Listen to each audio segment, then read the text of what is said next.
Hello students, my name is Avinash Jadaun and welcome to my channel Tej Padhai. और आज मैं लेकर आया हूं क्लास 9 चैप्टर 8 क्वाड्रिलेटरल से एक्सरसाइज 8.1, जहां पर हम क्वेश्चन नंबर 6 को समझेंगे। क्वेश्चन नंबर 6 क्या कहता है? Diagonal AC of the parallelogram, this is sign of parallelogram. तो the diagonal AC of the parallelogram ABCD एक पैरेललोग्राम है जिसका डायगोनल एसी है, बाइसेक्ट एंगल ए को बाइसेक्ट कर रहा है, मतलब angle 1 is equal to angle 2। ठीक है, show that it's bisect angle C, क्या ये एंगल सी को भी बाइसेक्ट करेगा डायगोनल। और दूसरा प्रूफ करना है कि एबीसीडी एक रोम्बस हो सकता है। ठीक है, तो चलते हैं प्रूफ करते हैं इसको। तो देखिए, गिवन में हमको सीधी सी बात दे रखी है कि एबीसीडी इज अ पैरेललोग्राम। ठीक, साथ में एसी डायगोनल दे रखा है और उसके बाद हमको मालूम है कि angle 1 is equal to angle 2 दे रखा है। ठीक है, अब हमको प्रूफ तो मालूम ही है दोनों। अब चलते हैं प्रूफ की तरफ। देखिए, प्रूफ में फर्स्ट प्रूफ हमें जो करना है उसके लिए हमें कोई ज्यादा नहीं करना, सिर्फ इस ट्राइंगल को इसके क्या कर लेना है, कॉन्ग्रेंट कर लेना है। तो हमको मालूम है ए बी सी को ए डी सी के क्या कर ले, कॉन्ग्रेंट कर ले। तो मैं लिखूंगा in triangle A B C and triangle ADC को कॉन्ग्रेंट करने पर हमको मालूम है A B is equal to C D. A B C D के क्या है, इक्वल है। ठीक, तो हम कह सकते हैं, क्यों लिखा, क्योंकि ए बी सी डी क्या है, एक पैरेललोग्राम है, पैरेललोग्राम। ठीक है, और पैरेललोग्राम की प्रॉपर्टीज होती है कि अपोजिट साइड्स इक्वल होती है। तो पैरेललोग्राम प्रॉपर्टीज।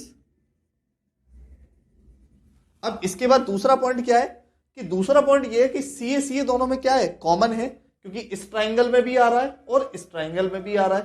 देखिए, ए बी सी वाले में भी आ रहा है, तो आपको मालूम है ए बी सी वाले में भी आ रहा है और ए डी सी वाले में भी आ रहा है। ठीक है, तो ये दोनों ट्राइंगल्स में एसी क्या है, कॉमन है। तो यहां पर एसी को मैं क्या लिखूंगा, कॉमन। तो AC equals to AC, AC is equals to AC क्यों लिखा, क्योंकि ये क्या है, कॉमन है। अब तीसरा पॉइंट क्या होगा कि AD is equal to BC, तो यहां पर BC को AD के इक्वल लिख देंगे। तो BC is equal to AD, और ये क्यों लिखा, क्योंकि ये क्या है, एक पैरेललोग्राम है। तो लिख देंगे प्रॉपर्टीज ऑफ पैरेललोग्राम। ठीक है, तो यहां पर प्रॉपर्टीज ऑफ पैरेललोग्राम से हमने इसको भी लिख दिया। अब तीनों क्या है, साइड से, तो लिखेंगे बाय SSS कॉन्ग्रुएंस रूल से triangle ABC is congruent to triangle ADC। दोनों ट्राइंगल्स को क्या कर लिया, कॉन्ग्रेंट कर लिया। और जब दोनों ट्राइंगल्स को हमने कॉन्ग्रेंट कर लिया तो हम कह सकते हैं कि angle 3 is equal to angle 4। तो यहां पर लिखेंगे angle 3 is equal to angle 4 by CPCT। दोनों ट्राइंगल्स को हमने, दोनों एंगल्स को क्या कर लिया, CPCT से प्रूफ कर लिया। और उसके बाद लिख सकते हैं diagonal AC bisect angle C। ठीक है, तो यही हमको फर्स्ट वाले में क्या करना था, प्रूफ करना था। अब चलते हैं सेकंड वाले की तरफ। तो सेकंड में हमें ABCD क्या करना है, रोम्बस प्रूफ करना है। तो उसके लिए हमें मालूम है कि ABCD क्या है, एक पैरेललोग्राम है। लिखेंगे ABCD इज अ पैरेललोग्राम। देखिए, यहां पर फर्स्ट खत्म हो चुका है, यहां पर सेकंड चल रहा है। तो ABCD पैरेललोग्राम है, तो अगर पैरेललोग्राम है तो हम लिख सकते हैं AB इज पैरेलल टू, मतलब AB जो है वो पैरेलल होगा किसके, DC के। और जब AB DC के पैरेलल है तो हम लिख सकते हैं, यहां पर लिख देता हूं अब इसको। तो AB अगर DC के पैरेलल है तो हम कह सकते हैं कि angle 3 is equal to angle 2।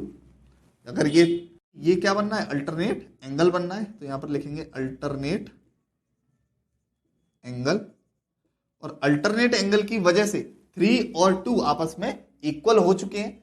अब हमको मालूम है कि angle 2 is equal to angle 1 है। ये क्यों है, क्योंकि ये हमको गिवन दे रखा है। ठीक, अब हमको मालूम है angle 3 is equal to angle 4। ये हमने प्रूफ कर लिया है, अबव प्रूफ, अबव पीछे हमने प्रूफ कर लिया है इसको, ये लिखा हुआ है।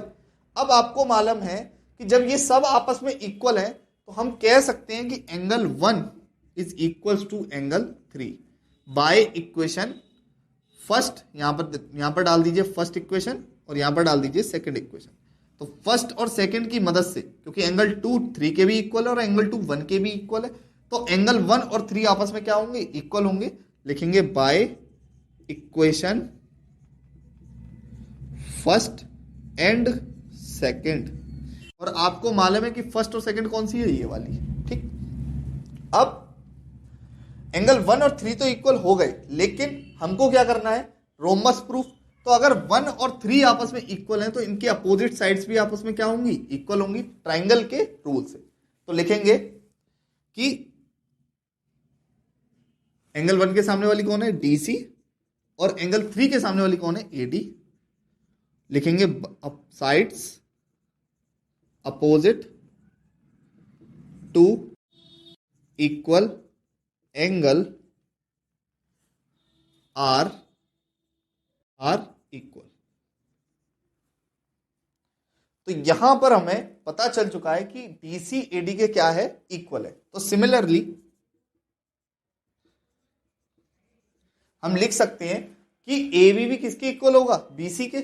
लिखेंगे angle 2 is equals to angle 4, so AB is equals to BC. क्योंकि 2 और 4 आपस में इक्वल है, तो ये और ये आपस में इक्वल होंगे। ठीक है, और इधर भी same property, sides opposite to equal angle are equal. तो side opposite to equal angle are equal. अब जब ये सारे दोनों इक्वेशंस, इक्वेशन नंबर 3 और इक्वेशन नंबर 4 में आपको साफ पता चलता है कि ये सारी साइड्स आपस में क्या है, इक्वल है, तो हम लिख सकते हैं कि A B is equal to B C is equal to C A is equal to, नहीं, A B is equal to B C is equal to C D और is equal to D A. और जब ये सारी sides आपस में equal हैं तो हम कह सकते हैं कि A B C D is a rhombus. और यही हमको क्या करना था, प्रूफ करना था। तो आई होप आपको ये क्वेश्चन आराम से अच्छे से समझ में आया होगा। अगर वीडियो अच्छी लगी है तो लाइक करें, चैनल को सब्सक्राइब करें। मिलते हैं नेक्स्ट वीडियो।